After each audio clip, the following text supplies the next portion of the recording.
Alors, nous militons pour un dépistage évidemment précoce. Donc déjà, pour toutes les campagnes Mars Bleu, on est présent.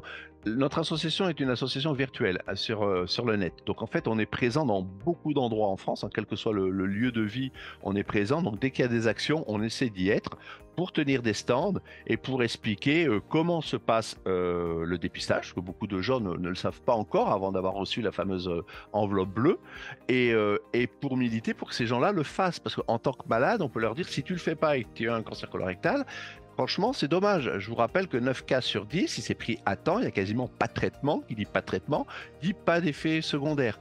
Or, en France, ce dépistage, il est très peu suivi.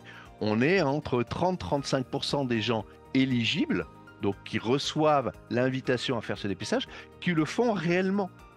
Alors, ou par peur, ou par flemme, ou peu importe. On peut très bien faire ce dépistage. S'il est positif, ça ne veut pas dire que vous avez un cancer colorectal. Ça veut dire qu'il y a du sang occulte, donc invisible dans les selles. Et à partir de là, on va vous prescrire une coloscopie. Et c'est à la coloscopie qu'on verra si c'est un cancer ou autre chose.